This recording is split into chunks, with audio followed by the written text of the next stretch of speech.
I've been asked fairly regularly about how I train for a bike tour, and well, I'd be glad to share what I do with the caveat that it's not exactly rocket science, but it works for me, and I'm not telling you to follow it. Some of you asked, so here you go. It all starts with whether I feel I need to train in the first place. If I'm in the middle of peak riding season, I really don't think about training apart from my regular exercise regimen. I do something cardio nearly every day. I lift weights 3 to 4 days a week, and I also do stretching and/or yoga a few days a week as well. But in terms of cycling, if I'm getting the winter cobwebs out of my system, or I'm going to do something that is significantly beyond the norm, then yeah, I consider training. Now, I've been doing a fairly simple fitness test for years, and I honestly don't know where I learned this or read it, but I'm just gonna call it Brian's Awesome Rating of Fitness Test, or BARF for short. Ah, I'm such a kid. No, I've never called it that before today, but anyway, here it is. I do 2 long rides on consecutive days of at least the average daily mileage for my upcoming tour.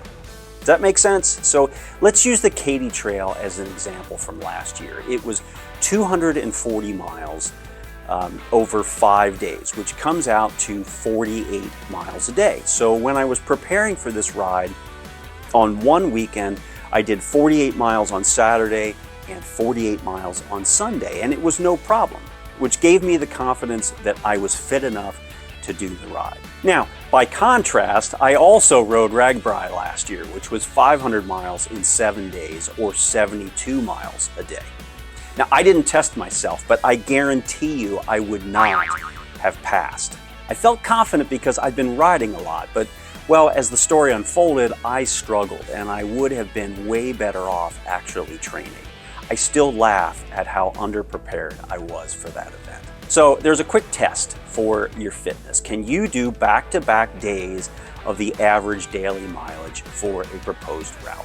Now, you may ask, why back-to-back? And that's where, for me at least, touring is different from event-type rides.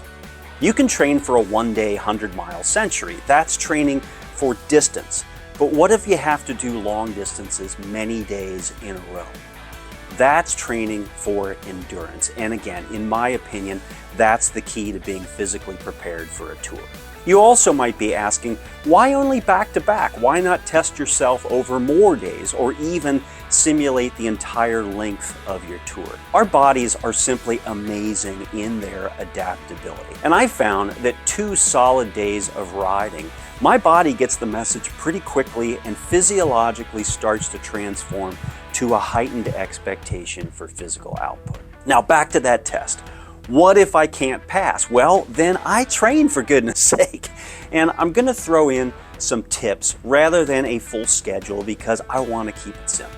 Tip 1, working backward from the tour itself, I emphasize rest and riding easy, shorter distances so that I arrive at the start feeling fresh and ready to go. The key point is you don't wanna overstress yourself the week before. Physically, studies show you're not going to get anything of benefit out of that other than feeling tired, because most endurance benefits don't show up until many weeks after the actual training. Tip 2, the rest of my plan is simply building up to pass that fitness test in the final week of training 2 weeks before the tour. So let's say I'm preparing for a ride that requires 60 miles a day, but I'm currently only comfortable with 30. Then I'll build up by 10 miles a week until I get to 60. So 30, 40, 50, 60, plus a rest week means that's 5 weeks of training. Let's say I was in a more winter cobweb shape, doing like 20 miles. Well, that would be 20, 30, 40, 50, 60, and a rest week means 6 weeks of training. What if I don't have 6 weeks? Well, I make bigger jumps and go, say, 20, 40, 60 plus a rest week. That's 4 weeks of training. Tip 3, one adjustment I make to that fitness test is if there's going to be a single day of riding that is going to be significantly higher than others. For example, while riding the Florida Coast to Coast Trail, That was around 250 miles over 5 days.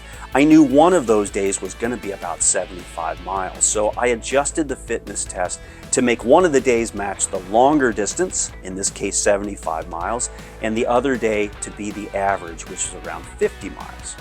Does the 2-day test have to be on a weekend? No, but I do think it's important to make it consecutive with no recovery in between in order to assess and build endurance. Now again, personally, I do some cardio on the other days of the week, including riding, but my goal is to support my fitness rather than to actively train. And to repeat, I enjoy cross-training along with riding. Now what if I can't get outdoors for those rides? Then I'm on my trainer in the basement, often watching riding videos on YouTube. In case you didn't already know, that's why I created this channel in the first place and why my videos are so damn long. You need a long ride indoors and you want to learn and see about a specific trail at the same time? Well, you see what I'm talking about? Like and subscribe, pretty please. What about speed work? Yeah, it's great, and if you want to throw it into your training plan, go for it. It's just that I've never met a bike tourer who was ever trying to reach a speed goal. I know that I've never ended a day on a tour and beaten myself up because my average speed was somehow too low. Never. Far more often, I've been focused on enjoying my surroundings, stopping to take in sights or photos, read signs, talk to people. Honestly, that's what I love so much about bike touring in general. I find it to be so much more relaxed and enjoyable than training for a marathon and trying to qualify for Boston.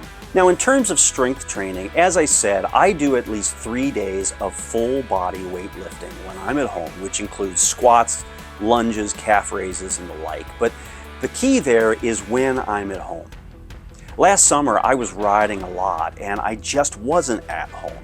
I was on the bike, so did I lose leg strength over that time? I don't know. I didn't do any muscle fiber analysis at the end of the summer, but I did do a local organized day ride, which included some fairly significant climbing.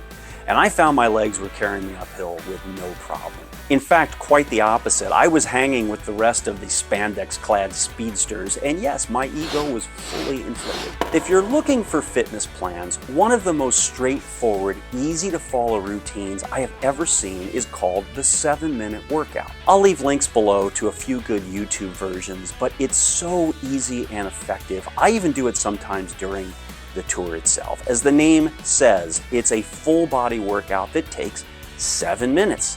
Sometimes I'll do it once, sometimes 2 or even 3 times depending on how I feel. Other than that, my gosh, there's so many great exercise programs out there and so many free routines on YouTube. Again, I'll link to some of my favorites below in the comments. Finally, tip 10, and this is just because I couldn't leave you hanging with only 9, have fun. I can honestly admit that in the past, I've gotten so wrapped around a training plan that it became something that just felt like a burden. If you have to shift things around, or maybe you could only do 75% of what you wanted to do in training, don't stress. Again, our bodies are designed to be incredibly adaptive, and well, adventure cycling is so amazingly fun in the first place. Don't stress, keep smiling and pedaling away. All right, that's enough for now. I hope these tips help, and if you feel differently and would like to enlighten me and others on your approach, please leave a comment below on how you train for bike touring. As always, best wishes for a great riding adventure. I hope to see you out there sometime soon.